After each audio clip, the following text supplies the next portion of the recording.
Hello friends, mechanical study में आपका स्वागत है। मैं माफ़ी चाहता हूँ आपसे कि लेक्चर थोड़े से डिले हो गए। इसका एक रीज़न था कि कुछ एक्सीडेंट वगैरह हो गया था, तो थोड़ी बहुत इंजरी वगैरह हो गई थी। इस वजह से मैं वीडियो आपके लिए अवेलेबल नहीं करा पाया टाइमली। बाकी अब सब चीज़ें ठीक हैं। आपको जैसे हमने मतलब प्री में आपका सिलेबस कराया था, टाइम से कंप्लीट करा दिया था, बिफोर टाइम कंप्लीट करा दिया था, इसी तरीके से आपका मेंस वाला भी करा देंगे। आपको बिल्कुल भी टेंशन लेने की ज़रूरत नहीं है। सब चीज़ें एकदम नॉर्मल तरीके से आपके साथ शेयर की जाएंगी और बिल्कुल टाइमली शेयर की जाएंगी, और मटेरियल भी क्वालिटी वाइज रहेगा। ठीक है। तो सोशल एस्पेक्ट का हम स्टार्ट कर देंगे एक दो दिन में, जैसे ही टाइम मिलेगा थोड़ा सा। और एक चीज़ और मैं आपके साथ शेयर करना चाहूँगा कि ऑनलाइन क्लासेस का मतलब ये है कि आप उस चीज़ को ऑनलाइन उसको देख सकते हैं। Live classes live streaming classes नहीं है। ठीक है। लाइव स्ट्रीमिंग में क्या है कि टाइम बाउंड वाला हो जाता है। तो जैसे ही हमें टाइम मिलता है उस टाइम पे हम वीडियो रिकॉर्ड करके आपके लिए अवेलेबल करा देते हैं।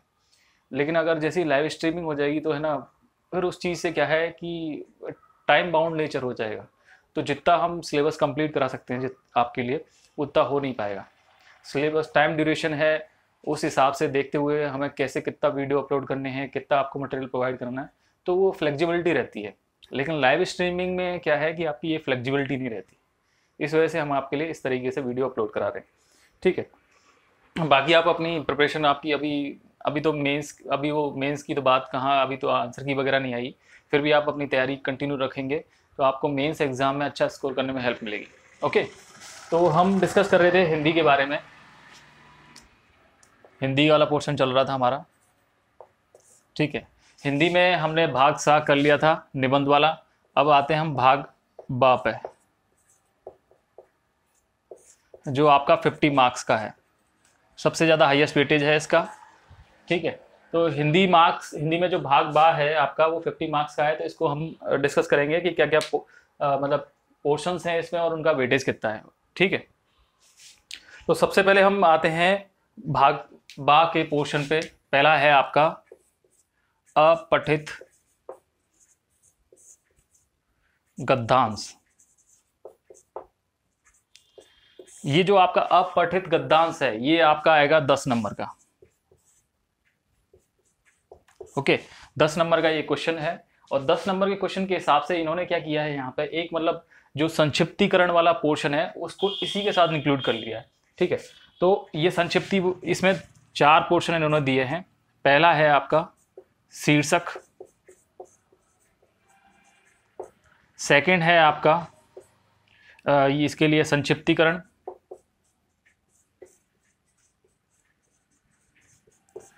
और फिर इसके तीसरा वाला जो पोर्शन है क्वेश्चन दिया है एक, और दूसरा यहाँ पे फोर्थ में भी एक क्वेश्चन दिया है। ये आपका शीर्षक 1 मार्क का है, संक्षिप्तीकरण ये आपके 5 मार्क का है, और ये 2-2 नंबर के हैं आपके। ठीक है। और इनकी वर्ड लिमिट है आपकी 50 वर्ड्स। तो जैसा से पिछली बार पैटर्न था, अगर सेम पैटर्न उसी तरीके से रहता है तो आपका इस तरीके से इसका पैटर्न रहेगा अपठित गद्यांश वाले पोर्शन का। यानी कि एक आपको पैराग्राफ वगैरह 1 या 2 पैराग्राफ दे रखे होंगे। उन पैराग्राफ में से आपको इन सब चीज़ों के आंसर करने हैं, शीर्षक बताना है, उसको संक्षिप्त करना है, और 2 क्वेश्चन आएंगे उससे रिलेवेंट, उनका आंसर करना है। वर्ड लिमिट इसमें दे रखी है। संक्षिप्तीकरण वाला जो पोर्शन है आपका, इसकी वर्ड लिमिट इसकी हमेशा 1/3 रहेगी आपकी अप्रॉक्स। ओके। और ये शीर्षक है आपका, ये 2 to 3 वर्ड्स, मैक्सिमम 5 वर्ड्स का हो सकता है। ये आपके उस पर डिपेंड करता है कि किस तरह का गद्यांश आपका है। तो ठीक है, हम डिस्कस करेंगे यहाँ पे आपसे। स्टार्टिंग करते हैं शीर्षक से, कि शीर्षक किस तरीके से होना चाहिए और आप इस गद्यांश वाले पोर्शन के आंसर किस तरीके से कर सकते हैं।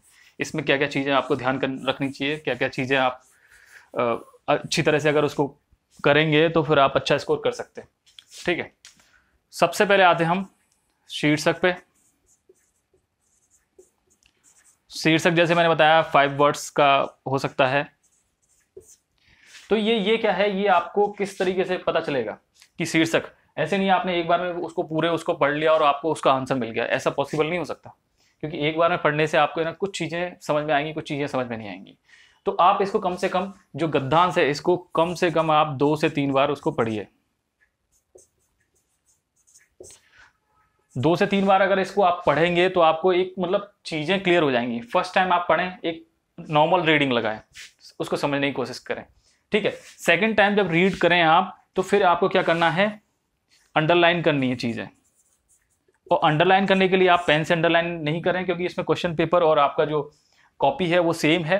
तो आप क्या है, इसको पेंसिल से अंडरलाइन करें, पेंसिल से अंडरलाइन करें। और बाद में जब आपका पूरा हो जाए, उसका मतलब आपने इसको पूरे क्वेश्चन को सॉल्व कर दिया, उसके बाद जो अंडरलाइन पोर्शन किया है उसको आप मिटा सकते हैं। तो इसमें क्या है, आप अंडरलाइन कौन कौन सी चीज़ें करेंगे, इंपॉर्टेंट पॉइंट्स जो आपको लग रहा है,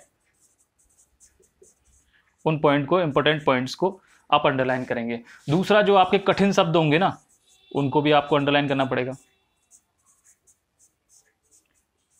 कठिन शब्दों को भी आप अंडरलाइन कर लें, ठीक है। इन इन इन चीज़ों का ध्यान रखते हुए, जो आपको कुछ समझ में नहीं आ रहा उसको भी अंडरलाइन करें। इंपॉर्टेंट पॉइंट लग रहे हैं आपको जो इस गद्यांश से रिलेवेंट पार्ट में है, उन सब चीज़ को आप अंडरलाइन कर लें, ठीक है। अंडरलाइन करने के बाद जब आप तीसरी बार उसको पढ़ेंगे तो आपको अपने दिमाग में अपने आप आपका शीर्षक सेट हो जाएगा कि यानी इसका शीर्षक क्या हो सकता है।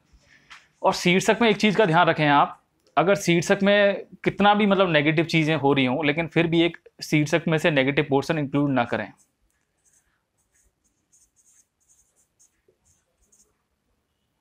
नो नेगेटिव टाइटल, यानी कि जितना भी उसका हो सकता है थोड़ा पॉजिटिव, ऐसा नहीं कि आप बिल्कुल ही उसको नेगेटिव पोर्शन रिमूव कर दें, बट उसका टाइटल आप इस तरीके से जैसे पर्यावरण प्रदूषण है, एक वो है पर्यावरण प्रदूषण, आप केवल ये रखते हैं पर्यावरण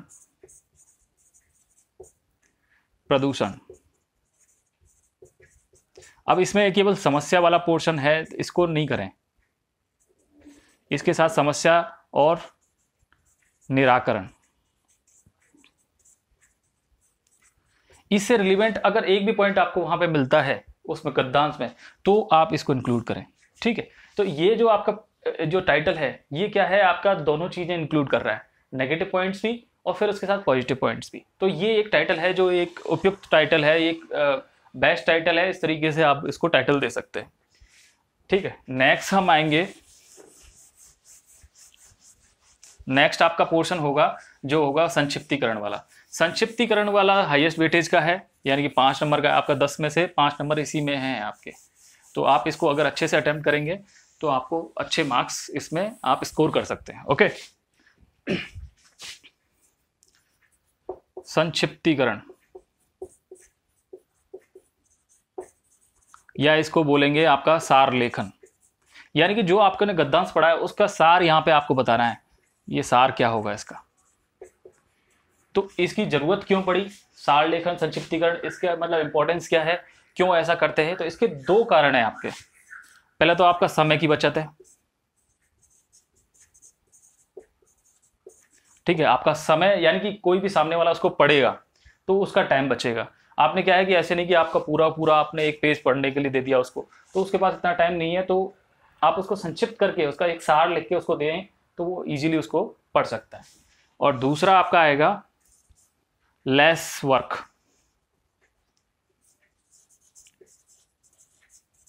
यानी कि सामने वाले को है ना इतना जोर नहीं आएगा उस चीज को पढ़ने में। हो सकता है वो स्टार्टिंग से एंड तक पढ़े, कुछ चीजें भूल जाए, लेकिन अगर आपने बिल्कुल इंपॉर्टेंट चीजें ही इंक्लूड करी हैं तो फिर क्या है कि उसको इतना जोर नहीं आएगा, वो इजीली चीजों को, आपका जो मोटिव है आप उसको समझाना चाहते हैं उसको इजीली वो समझ जाएगा, ठीक। तो ये तो हो गए हमारे इसका जरूरत क्यों पड़ी, सार लेखन या संक्षिप्तीकरण आया क्यों। अब इसका जो सार लेखन का जो ये है, इसका लेंथ होनी चाहिए आपकी 1/3 ऑफ गद्यांश, यानी कि आपका जो गद्यांश होगा उसका अप्रॉक्स 1/3 होना चाहिए, यानी कि इससे ज़्यादा 1/3 से ज़्यादा जाएगा तो आपका ये संक्षिप्तीकरण वाले पोर्शन में नहीं आएगा, ये चला जाएगा आपका सारांश में। क्योंकि सारांश में कितना होता है, इनकेस आपसे क्वेश्चन में ये अपठित गद्यांश है, इसमें संक्षिप्तीकरण नहीं कराता, वो आपसे बोलता है सारांश लिखो इसका। तो सारांश में आपका ये हो जाएगा 1/2 पार्ट, सारांश में 1/2 हो जाएगा। इनकेस आपसे बोलता है कि ना इस पर टिप्पणी लिखो आप, तो टिप्पणी वाले पोर्शन में ये 1/5 हो जाता है, यानी कि और भी छोटा हो जाता है, ठीक है। तो क्वेश्चन कैसा भी बन सकता है, क्योंकि ये गद्यांश है, इसमें संक्षिप्तीकरण भी पूछ सकता है आपसे, सारांश भी पूछ सकता है, टिप्पणी पूछ सकता है। पिछली बार आपसे ये संक्षिप्तीकरण पूछा था, 5 नंबर का था, तो इसको आपको अब इसको संक्षिप्तीकरण वाले पोर्शन को आपको अटेम्प्ट कैसे करना है, ये तो ये इसके रीजन हो गए, इसकी वर्ड लिमिट हो गई कि कितनी वर्ड लिमिट आपको रखनी है। नेक्स्ट हम इस पोर्शन में डिस्कस करेंगे कि कौन सी चीज़ें हैं जो आपको ध्यान रखनी है, उनको ध्यान में रखते हुए आप अच्छा स्कोर कर सकते हैं संक्षिप्तीकरण पोर्शन में। ठीक है, पहले तो आप डोंट यूज सेम वर्ड्स।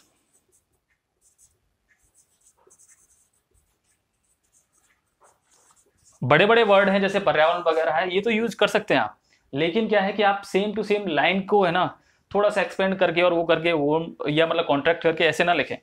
हमेशा उसको उन सेम वर्ड्स को यूज करने से आप बचें। आपको क्या है कि उसका एक सार लिखना है, वो सार लिखना है अपनी लैंग्वेज में, बट अपनी लैंग्वेज में अगर आप लिख रहे हैं तो वहां पे यूज थर्ड पर्सन, यानी कि आप वहां पे ऐसा ना लिखें कि मेरी राय में पर्यावरण प्रदूषण ये होता है, या मैं इसके बारे में ये मतलब मेरे को लगता है कि इस चीज को ऐसे होना चाहिए। तो इस टाइप के जो है ना सेल्फ पर्सन वाली चीजें हैं, यानी कि मैं, मेरी राय में, ये आप चीजें अवॉइड करें। ओके, तो ये आपको क्या है कि आपको थर्ड पर्सन को इंक्लूड करना है। जैसे समाज में ये चीजें ऐसी हो रही हैं, वो हो रही हैं, तो आपने क्या है यहाँ क्या किया, थर्ड पर्सन को इंक्लूड कर दिया। और तीसरा है आप उदाहरण वगैरह यूज करने से बचें,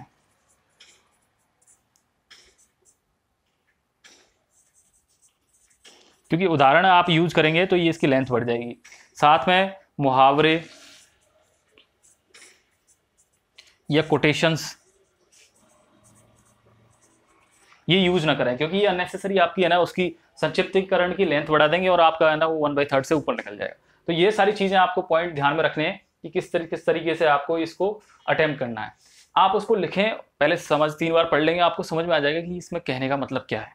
जैसे मान लीजिए कि मतलब धार्मिक चीज़ों पे बात हो रही है, तो आप उसका भावार्थ समझ जाएंगे कि है ना ये किसी चीज़ को किस वे में ले रहा है, नेगेटिव वे में ले रहा है, पॉजिटिव वे में ले रहा है, किस तरीके से उसको एक्सप्लेन करना चाह रहा है। तो आपको एक भाव समझ में आ जाएगा उसका 3 बार पढ़ने के बाद।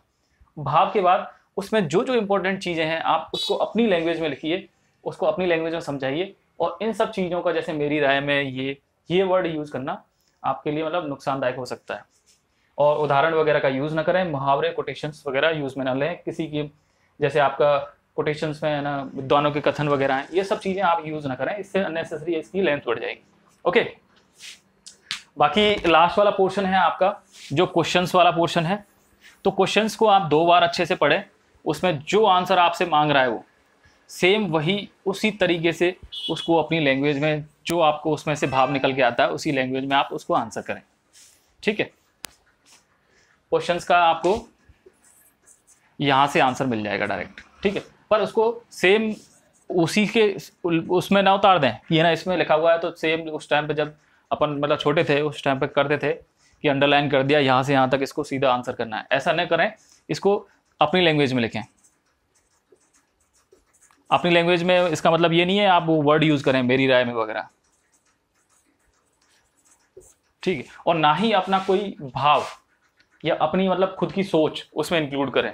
यानी कि अगर आप पर्यावरण प्रदूषण वगैरह का है या किसी और चीज़ का है तो उसमें आप अपना सेल्फ जो रिस्पॉन्स है वो इंक्लूड ना करें, भाव उसी का रहना चाहिए, पर उसकी लैंग्वेज चेंज होनी चाहिए। आपकी लैंग्वेज अलग होनी चाहिए क्योंकि आपने उसको चेंज किया है, ऐसे नहीं कि आपने सीधा सीधा उसको उतार दिया। तो ये आपका पोर्शन हो गया अपठित गद्यांश वाला। इस तरीके से आप इसमें 10 मार्क्स हैं तो आप अच्छा खासा स्कोर कर सकते हैं इसमें 7 to 8 मार्क्स, क्योंकि हिंदी में थोड़े मार्क्स कम आते हैं। तो ये बहुत अच्छा पोर्शन हो जाएगा आपके लिए, इसमें ज़्यादा आपको मेहनत भी करने की जरूरत नहीं है। प्रैक्टिस वगैरह आपको करनी है तो प्रैक्टिस मैंने आपको बुक बताई थी, राजस्थान बोर्ड की बुक आती है, उसमें से आप इजीली उसको प्रैक्टिस कर सकते हैं। कई सारे उसमें गद्यांश वगैरह दे रखे हैं, उनके शीर्षक वगैरह, क्वेश्चन अटैम्प्ट वगैरह, ये सारा आप काम कर सकते हैं। एक चीज़ और आपसे डिस्कस करनी थी कि बुक वगैरह के बारे में, जैसे मतलब कुछ स्टूडेंट को बुक चाहिए थी जो राजस्थान बोर्ड वाली है, तो राजस्थान बोर्ड वाली बुक इसको अगर हम यहाँ पे शो करते हैं या यहाँ पे मतलब उसका PDF वगैरह बना के स्क्रीन इमेज में हम आपको शो करते हैं तो उससे थोड़े बहुत इश्यू हो सकते हैं कॉपीराइट क्लेम वगैरह के। तो हम चाहते हैं आपको देना चाहते हैं, लेकिन इतनी ज़्यादा महंगी है नहीं, वो 42 रुपीज़ की, आप इजीली इसको परचेज कर सकते हैं। अगर नेट पे अवेलेबल नहीं है तो आप अपने किसी फ्रेंड को बोल सकते हैं, वो आपको कोरियर कर देगा, तो ऐसे कोई दिक्कत नहीं आएगी। राजस्थान में ये इजीली अवेलेबल है। क्योंकि 9 से लेकर 12 तक हिंदी व्याकरण इसी से पढ़ाई जाती है। Okay, thank you. Next video में हम कवर करेंगे आपका वो वाला पार्ट, पल्लवन वाला पार्ट, क्योंकि संक्षिप्तीकरण वाला पार्ट इसमें इंक्लूड हो गया गद्यांश में। पल्लवन यानी कि आपका विस्तार लेखन वाला पार्ट हम नेक्स्ट वीडियो में कवर करेंगे। Okay, thank you.